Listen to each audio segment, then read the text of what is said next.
کی پیاری پیاری سنت ہے کہ بندہ نیکی کے کام میں دیر نہ لگائے، نیکی کا کام تو بس آج اور ابھی کر لے۔ صحابی رسول حضرت عقبہ بن حارث رضی اللہ تعالیٰ عنہ فرماتے ہیں، ایک مرتبہ میں نے عصر کی نماز مسجد نبوی شریف میں پیارے آقا صلی اللہ تعالیٰ علیہ وسلم کے پیچھے ادا کی۔ آپ صلی اللہ تعالیٰ علیہ وسلم نے جو ہی سلام پھیرا فوراً کھڑے ہوئے اور تیز تیز قدموں کے ساتھ گھر تشریف لے گئے۔ یہ خلاف معمول انداز مبارک دیکھ کر صحابہ گھبرائے گئے کہ آقا نے کبھی اس طرح نہیں کیا کہ نماز پڑھا سلام پھیرتے فوراً جو ہے اپنے گھر پر تشریف لے گئے آپ۔ اب یہ معمول دیکھ کر صحابہ گھبرائے گئے۔ ابھی کچھ ہی دیر گزری تھی کہ آپ صلی اللہ تعالی علیہ وسلم واپس تشریف لائے اور فرمایا، مجھے یاد آیا کہ سونے کا ایک ٹکڑا گھر رکھا ہے، بس اسے اپنے پاس رکھنا مجھے ناپسند ہوا، لہذا اسے صدقہ کرنے کا حکم دے آیا ہوں۔ سبحان اللہ۔ کیا یاد آ گیا؟ سونے کا ایک ٹکڑا میرے گھر رہ گیا ہے، تو یاد آیا کہ پہلے اسے صدقہ کرنے کا حکم دے دوں، نیکیوں میں جلدی کہ ہے اسے صدقہ کر دوں۔ کیا شان ہے میرے آقا صلی اللہ تعالی علیہ وسلم، سبحان اللہ۔ قربان جائے ہمارے آقا پر، اس حدیث پاک پر پہلے تو یہ غور فرمائیے کہ صحابہ کرام علیہم رضوان کا عشق کیسا نرالا تھا۔ ان بلند رتبہ ہستیوں کی پوری توجہ پیارے آقا صلی اللہ تعالی علیہ وسلم کی اداؤں کی طرف رہتی تھی۔ جہاں کوئی عمل مبارک معمول شریف سے ہٹ کر ہوا، فوراً حکمت معلوم کرنے کی فکر میں لگ جاتے تھے کہ آقا آپ نے یہ کیا، اس کی حکمت کیا ہے۔ حجۃ الوداع کا موقع تھا، آپ صلی اللہ تعالی علیہ وسلم میدان عرفات میں تھے۔ مسلمانوں کے پہلے اور دوسرے خلیفہ حضرت ابوبکر صدیق اور فاروق اعظم رضی اللہ تعالیٰ عنہما ساتھ حاضر تھے۔ آپ صلی اللہ تعالی علیہ وسلم اچانک مسکرائے۔ سبحان اللہ، سبحان اللہ کہے، سبحان اللہ۔ مبارک ہنسی ہے، اس پر تو ہمیں بھی سبحان اللہ کہنا چاہیے۔ وہ تبسم ایسی ہے کہ جنہیں دیکھ کر دکھی دل یہ خوشی سے جھوم اٹھتے تھے۔ اب آقا مسکرا دیے۔ یہ دیکھ کر یہ دونوں صحابہ عرض گزار ہوئے، یا رسول اللہ صلی اللہ تعالی علیہ وسلم، آپ بھی کہے یا رسول اللہ صلی اللہ تعالی علیہ وسلم، اللہ پاک آپ کو مسکراتا رکھے، اس لمحے آپ مسکرایا نہیں کرتے تھے، آج کیا بات ہوئی؟ سبحان اللہ، شان دیکھیے، گویا یہ وقت اور لمحات بھی نوٹ رکھتے تھے کہ اس لمحے حضور مسکراتے ہیں، اس لمحے نہیں مسکراتے۔ اس طرح اس روز عصر کی نماز میں ہوا، آپ خلاف معمول دعا مانگے بغیر جلدی جلدی گھر تشریف لے گئے تو صحابہ کرام چونک گئے، گھبرا گئے کہ آج ایسا کیا ہوا، یہ خلاف معمول عمل مبارک کیوں کیا؟ پتا چلا صحابہ کرام علیہم رضوان محبوب صلی اللہ تعالی علیہ وسلم کی ایک ایک ادا کو بغور دیکھا کرتے اور نوٹ کیا کرتے تھے۔ کسی نے کیا خوب کہا، ان صحابہ کی خوش اتوار نگاہوں کو سلام جن کا مسلک تھا طواف رکھ زیبا کرنا۔ آئیے مل کر صحابہ کے لیے کچھ نعرے لگاتے ہیں نا، جو نعرے میرے شیخ کامل شیخ طریقت امیر اہل سنت نے ہمیں دی ہے، اور یہ ذہن دیا ہے کہ اپنی بچوں کے بھی ذہن میں ابھی سے یہ نعرے کو بسا دے، بٹھا دے۔ وہ نعرہ کیا؟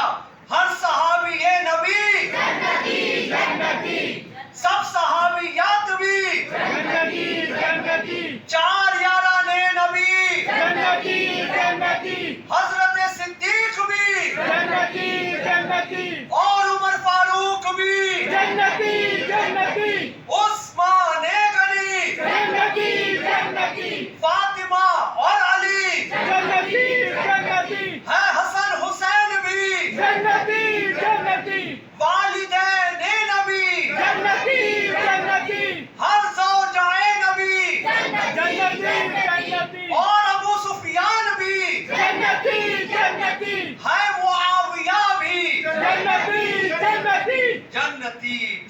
پیارے اسلامی بھائیوں، اس حدیث پاک پر یوں بھی غور فرمائیے کہ گھر میں سونے کا ایک ٹکڑا تھا، آپ صلی اللہ تعالی علیہ وسلم نے اسے صدقہ فرمانا تھا۔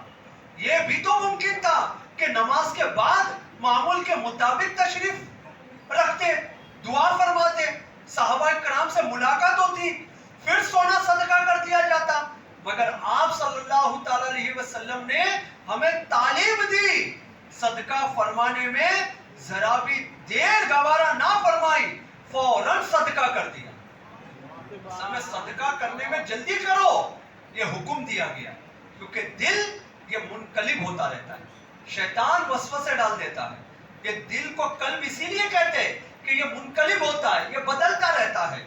اللہ اللہ، ہمارے آقا صلی اللہ تعالی علیہ وسلم تو سراپا نیکی ہے، وہ تو نیکی کے سوا کسی اور کا کام تصور تک نہیں ہو سکتا، بلکہ آپ تو وہ ہے کہ جن کی اداؤں کو اپنانا افضل نیکی ہے۔ اس کے باوجود آپ نے صدقہ کرنے میں جلدی فرمائی، پتا چلا نیکیوں میں جلدی کرنا ہمارے آقا صلی اللہ تعالی علیہ وسلم کا مبارک طریقہ ہے۔ اسی لیے ہمیں بھی چاہیے کہ نیکیوں میں جلدی کیا کرے۔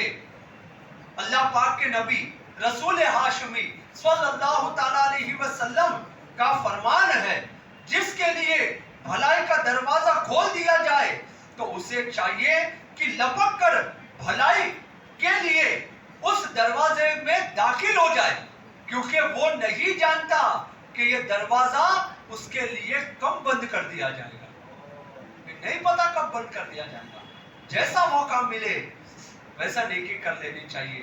پیارے اسلامی بھائیوں، ابھی ہم زندہ ہیں، یہ بھلائی کا دروازہ ہے، سانسیں چل رہی ہے، یہ بھی بھلائی کا دروازہ ہے، ہمیں نیکی کی دعوت دی گئی، یہ بھی بھلائی کا دروازہ ہے، دل میں نیکی کا خیال آ گیا، یہ بھی بھلائی کا دروازہ ہے۔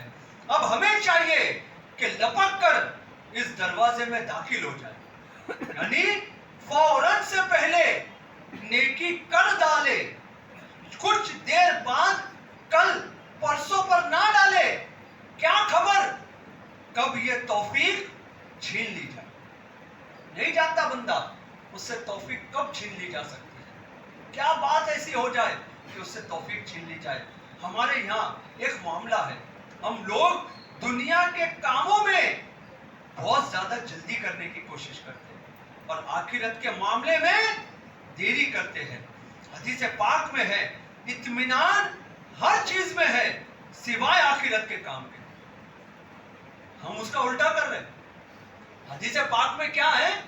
ہر کام میں اطمینان ہے، لیکن آخرت کے معاملے میں نہیں، اس میں جلدی کیا کرو۔ بزرگان دین کا فرمان ہے، اگرچہ جلد بازی شیطانی عمل ہے، جلد بازی کرنا یہ شیطانی عمل ہے، لیکن 6 کاموں میں جلدی ضروری ہے، یہاں جلد بازی کرنا ضروری ہے۔ وہ کیا؟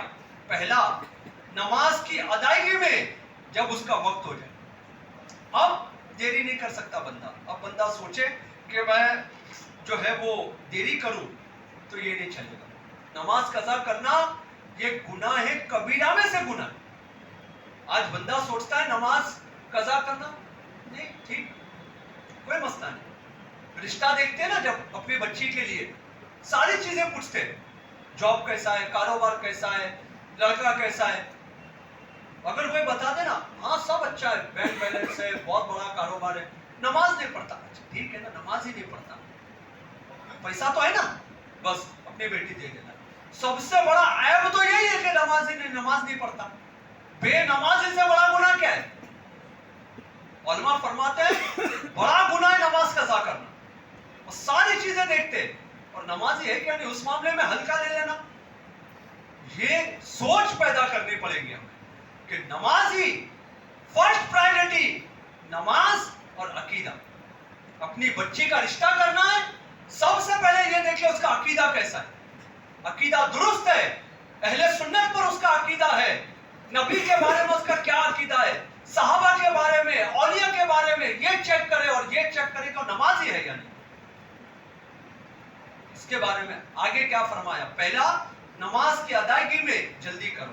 دوسرا میت کو دفن کرنے میں جب حاضر ہو. تیسرا جب لڑکی بالغ ہو جائے تو اس کی شادی کرنے میں جلدی کی جائے.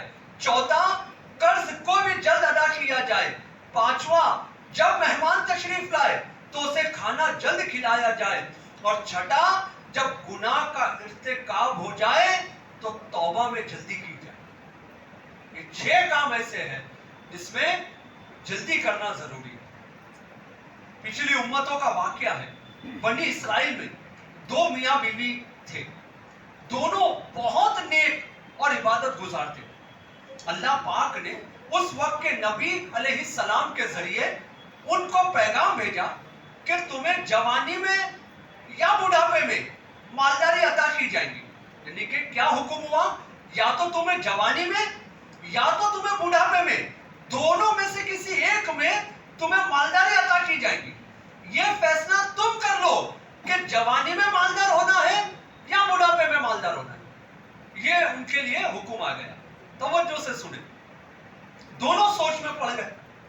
شوہر بولا جوانی میں چونکہ طاقت ہے لہذا ابھی مالداری لے لیتے ہیں، کمانے کی فکر نہیں رہے گی، خوب دل لگا کر عبادت کریں گے.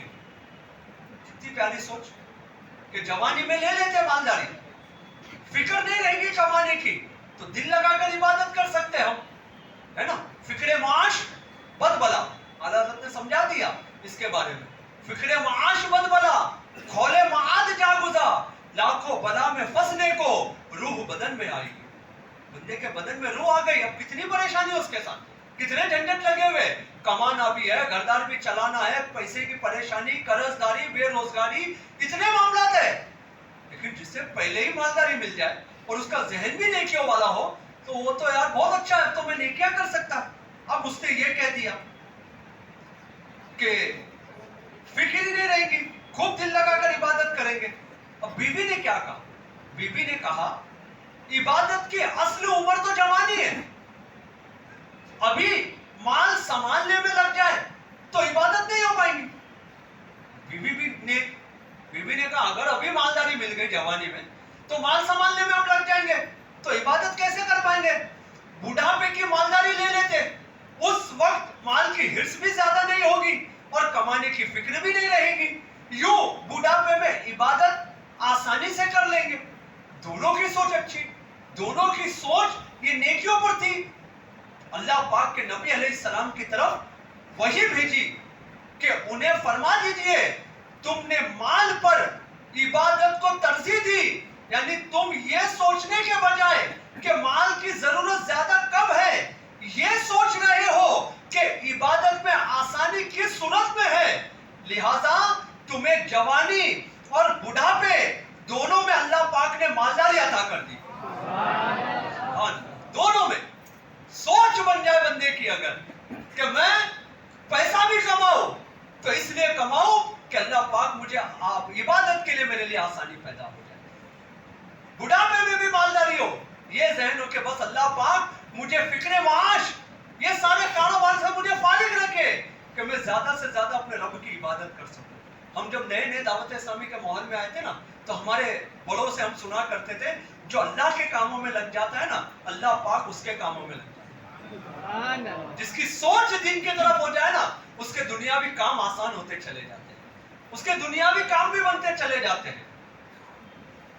تو پیارے اسلامی بھائیوں اپنے ذہن کو اس طرح ہم بنائیں کہ ہمیں سوچ جو بھی ہو بس یہ ہو کہ میں عبادت اللہ کی کر سکوں. ابھی رمضان کا مہینہ آئے گا نا، ابھی سے پلاننگ کریں کہ کس طرح میں کیا کروں جو میں زیادہ سے زیادہ وقت رمضان میں عبادت کے لیے دے سکوں. کئی لوگ پلاننگ کر رہے ہوں گے رمضان میں، اب رمضان آ رہا ہے، یہ تو میرا سیزن ہے، اس میں تو میں زیادہ کماتا ہوں، میری کمائی ڈبل ٹربل ہو جاتی ہے، میں تو نائٹ ڈیوٹی بھی کرتا ہوں، میں تو ڈے ڈیوٹی بھی کرتا ہوں، مجھے بہت کمانا ہے، مجھے اتنا کمانا ہے. لاسٹ ایئر میرا جو ہے نا اتنا لاس ہو گیا تھا، وہ لاس کو بھی ابھی پورا کرنا ہے اس سال. نہیں، ذہن یہ ہو کہ پچھلی بار اگر میں نے ایک بار قرآن پاک ختم کیا تھا تو اس بار 2 بار کیسے ختم کروں. اگر پچھلی بار میں نے تہجد نہیں پڑھی تھی تو اس بار تہجد کیسے ادا کر سکوں. میں سحری میں تھوڑا جلدی اٹھوں اور تہجد پڑھوں، اس کے بعد سحری کروں. یہ ذہن کیوں نہیں بنتا؟ یہ ذہن بنانا پڑے گا کہ میں ابھی سے رمضان میں اپنے لیے کس طرح آسانی پیدا کروں. اگر سوچ ہوگی، اگر سوچ نیکی کی ہوگی تو اللہ کی مدد بھی ہوگی. اور اگر سوچ کمانے کی ہوگی کہ میں اپنے دکان پر زیادہ وقت دوں گا تو ایسے مصروف ہو جائیں گے کہ چاہ کر بھی آپ مسجد کی طرف آ نہیں پائیں گے. کئی ایک کو دیکھے ہم نے، بھائی 3 دن کی تراویح کیا ہوتی ہے، بھائی 6 دن کی تراویح کیا ہوتی ہے. کیوں؟ بہت کاروبار رہتا ہے. کیا یہ کوئی سوچ ہے؟ تراویح تو چاند دیکھنے سے چاند دیکھنے تک کا سنت موقعہ ہے. ایسا نہیں کہ 27 دن کی پوری 30 دن کی پڑھ رہا ہے تو 27 کو جب قرآن پاک مکمل ہو گیا اب اس کی ادا ہو گئی. نہیں، چاند دکھنے تک آپ کو اگر سونے والی تراویح ہوتی ہے مسجد میں وہ بھی پڑھنا ہے. لیکن سوچ دیکھے 6 دن کی تراویح پڑھنا ہے، 10 دن کی تراویح پڑھنا ہے. اپنی سوچ بدلے، اللہ کی مدد آپ کو حاصل ہوگی، اللہ کی مدد حاصل ہوگی انشاءاللہ. ہمیں اپنا ذہن بنانا پڑے گا. جب بندہ ذہن بناتا ہے تو اس کے لیے اللہ پاک کی مدد آتی ہے. آئیے پیارے اسلامی بھائیوں، الحمدللہ رجب المرجب یہ نیکیوں کا مہینہ ہے. لہذا جلدی کیجئے، رمضان کا انتظار مت کیجئے. آج اور ابھی سے نیکیاں کرنا شروع کر دیجئے. صوفیاء کرام فرماتے ہیں رجب بیج بونے کا مہینہ ہے، شعبان پانی دینے کا، اور رمضان فصل کاٹنے کا مہینہ ہے. یعنی رجب میں نوافل میں خوب کوشش کرو، شعبان میں اپنے گناہوں پر آنسو بہاؤ، اور رمضان میں اللہ پاک کو راضی کر کے اس کھیت کو خیریت سے کاٹو. اے عاشقان رسول، محرم یہ رجب حرمت والا مہینہ ہے. حرمت والا مہینہ کہا گیا ہے رجب کو. اس میں خوب عبادت کیجیے. اب صحابہ کرام کا معمول دیکھیے کہ کیا تھا. صحابہ کرام علیہم الرضوان رجب المرجب میں عمرہ کرنا پسند فرماتے تھے. سبحان اللہ، کاش کہ ہمارے بھی اسباب بن جائے اور ہم بھی عمرہ کرنے چلے جائیں. کیا ہے؟ صحابہ کرام رجب المرجب میں عمرہ کرنا پسند فرماتے تھے. لہذا جس سے بن پڑے عمرہ کرنے کی سعادت حاصل کرے. اگر اللہ نے مال دیا ہے، استطاعت ہے، تو رجب میں عمرہ کر لے. یہ صحابہ کرام کا انداز ہے، یہ صحابہ کرام کا طریقہ ہے. کئی لوگ ایسے ہیں جن کے پاس اسباب تو ہے بظاہر، لیکن ذوق نہیں ہے، شوق نہیں ہے، مدینے کی طلب نہیں ہے. اور کئی ایک ایسے ہیں جن کے پاس بظاہر اسباب نہیں ہے، لیکن وہ رو رہے، وہ تڑپ رہے، وہ مچل رہے کہ کب آقا ہمیں بلائے، کب ہم بھی مدینے جائیں، کب ہم بھی مدینے جائیں گے، کب آقا کے روزے کے سامنے کھڑے ہوں گے، آقا کو اپنا درد دل سنائیں گے، اپنے دل کے حالات سنائیں گے. کیونکہ وہی سے غم کا مداوا ملتا ہے، غموں کو راحت یہ وہی سے ملتی ہے. یہ صحابہ کا انداز تھا. اے کاش کہ ہمیں اسی رجب میں عمرہ کرنا نصیب ہو جائے. اے کاش ایسے اسباب بن جائے کہ ہم بھی اسی سال بلکہ ہر سال رجب میں بھی عمرہ کر سکیں. زہ نصیب اللہ پاک کا مہینہ، اللہ پاک کے پیارے رسول صلی اللہ تعالی علیہ وسلم کے مبارک شہر مدینہ منورہ میں گزارنا نصیب ہو جائے. بزرگوں یعنی اللہ کے نیک بندوں کا معمول رہا ہے کہ رجب المرجب میں فوت شدہ مسلمانوں کو کثرت سے ایصال ثواب کرتے تھے. یہ بزرگوں کا طریقہ ہے، ایصال ثواب کرنا اپنے مرحومین کو. ایصال ثواب 12 مہینے کر سکتے ہیں، البتہ رجب المرجب میں اس کا زیادہ اہتمام ہوتا ہے. خصوصاً رجب میں امام جعفر صادق رضی اللہ تعالیٰ عنہ کے ایصال ثواب کے لیے کنڈوں کا اہتمام کیا جاتا ہے. سبحان اللہ. عموماً لوگ 22 رجب کو کنڈوں کا ختم دلواتے ہیں، یہ بھی جائز ہے.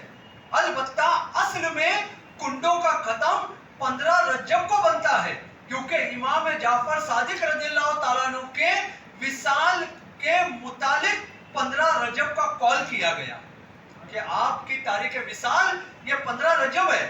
یوں ہی رجب کی 22 تاریخ کو صحابی ابن صحابی کاتب وحی حضرت امیر معاویہ رضی اللہ تعالیٰ عنہ کا